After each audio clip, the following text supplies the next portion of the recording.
Coucou les filles, je vous présente Apollo. Ce sera notre mascotte pour ce premier numéro et s'il nous fait rien tomber, on aura de la chance. Donc on croise les doigts pour qu'Apollo ne vienne pas se gratter les pattes sur son arbre à chat que j'ai emprunté pour faire un pied d'appareil photo parce que j'en ai pas. Voilà. Donc c'est le premier numéro de Basics, la rubrique que j'ouvre sur mon blog pour vous donner quelques bases de maquillage. Alors je reprécise que je n'ai aucune formation de maquilleuse.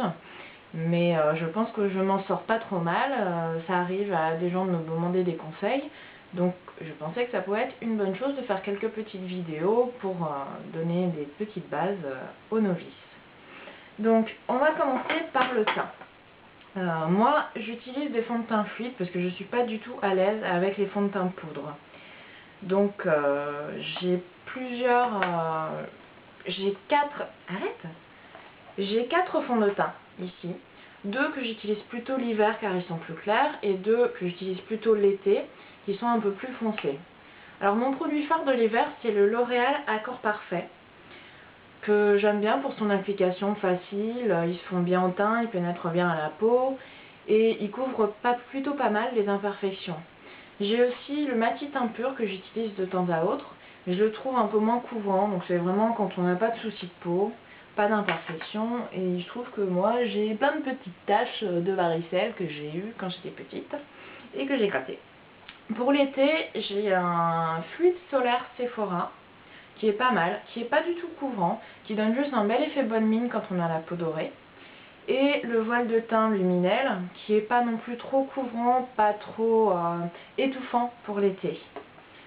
Donc voilà. Ce soir, je vais plutôt vous montrer comment j'utilise mon Accord Parfait, puisqu'on est en plein hiver. Donc, on a deux solutions. Quand on est pressé le matin, on utilise ses doigts. C'est le plus simple, c'est plus salissant, mais bon, c'est aussi le plus rapide. Sinon, on peut utiliser un pinceau comme celui-là. Je ne sais pas si vous voyez bien. Et ça demande un peu plus de temps, peut-être un peu plus d'entraînement, mais ça donne un teint vraiment uniforme et beaucoup plus travaillé en fait. Donc je vais faire moitié-moitié avec le pinceau et avec les doigts. Donc moi quand je le fais avec les doigts, en fait ce que je fais c'est que je mets des petites poussées comme ça sur 3 doigts. En général je le fais sur les doigts des deux mains. Mais étant donné que là je vais faire qu'un côté de visage, ça va faire un peu trop. Donc on mélange comme ça un petit peu, histoire d'étaler. Et on applique un peu, hop, sur les joues, le front. Le but au départ c'est pas de faire quelque chose de bien, c'est de mettre un peu de fond de teint un peu partout. Et surtout on va vers l'extérieur.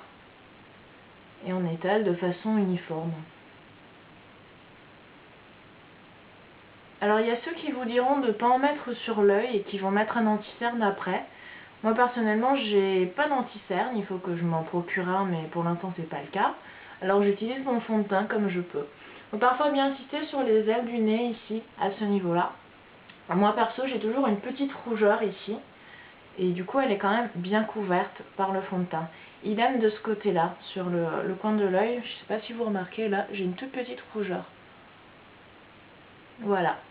Donc ça c'est le côté avec un fond de teint étalé au doigt. Pour travailler au pinceau, on met un peu de fond de teint sur la main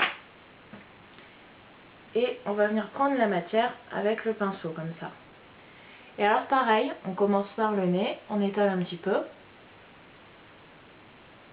et on va vers les extérieurs. Alors là c'est de la peinture après. Pour celles qui sont douées en peinture, ça vous posera sans doute pas beaucoup de problèmes.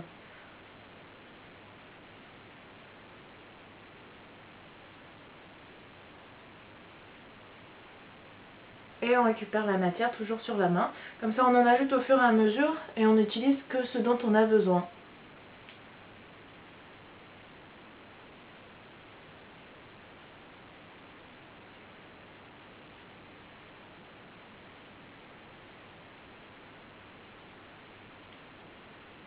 Voilà. Alors moi je mets pas beaucoup de fond de teint parce que j'aime pas avoir un effet plâtré. Et je trouve ça vraiment pas beau. Et puis j'ai pas vraiment beaucoup d'imperfections à cacher. Ce que vous pouvez faire si vous avez beaucoup d'imperfections, c'est vous procurer une base lissante. Il y en a une chez Sephora, c'est un petit flacon de pompe noir ou transparent, je sais plus, qui est très efficace, moi que j'ai déjà pu tester et que j'aime beaucoup, qui est à base de silicone. Ensuite, ça va dépendre de vous, du temps que vous avez, de l'envie que vous avez pour votre teint. Si c'est pour une soirée, vous pouvez le poudrer. Alors moi je suis restée dans la gamme des L'Oréal Accord Parfait.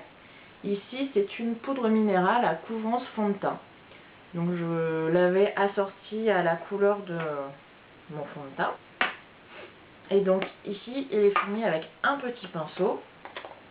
Et c'est comme ça. Donc pour s'en servir, on retourne, on secoue un petit peu. On fait un petit peu ça parce que sinon on va en avoir partout quand on va le sortir. On tapote le pinceau dessus. Et on enlève le surplus de matière. Alors après, on applique en tapotant un petit peu comme ça. Parce qu'il ne s'agit pas non plus de se plâtrer la figure. C'est vraiment plus d'apporter un fini mat. Si vous avez la peau brillante, c'est une étape qu'il faudrait éviter de sauter. Parce que c'est vrai que si, avec un fond de teint classique, les peaux grasses qui ont tendance à briller sur la zone T vont quand même beaucoup moins briller avec une poudre. Autre chose, au niveau des paupières, le fard à paupières va tenir beaucoup mieux si vous avez une poudre en dessous. On passe ensuite à l'étape du blush. Alors il y a deux choses. Il y a la poudre de soleil. Moi personnellement, j'ai une maquilleuse qui m'a conseillé d'éviter la poudre de soleil. Parce que ici, il ne s'agit vraiment pas de l'appliquer sur les joues, parce que ça risque d'être pas beau du tout.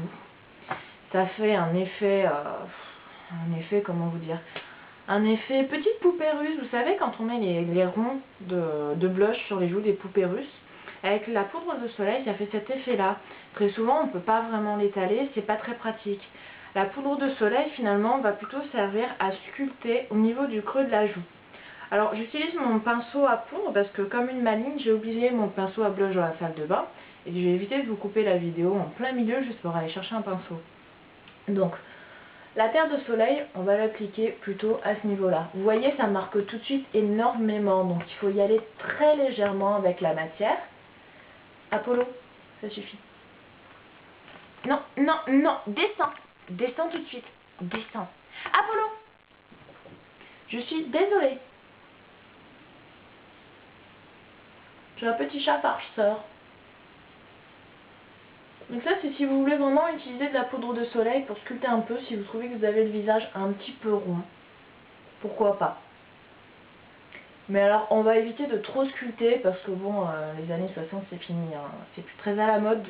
C'est vraiment plus à la mode, en fait, de sculpter son visage au niveau des creux, comme ça.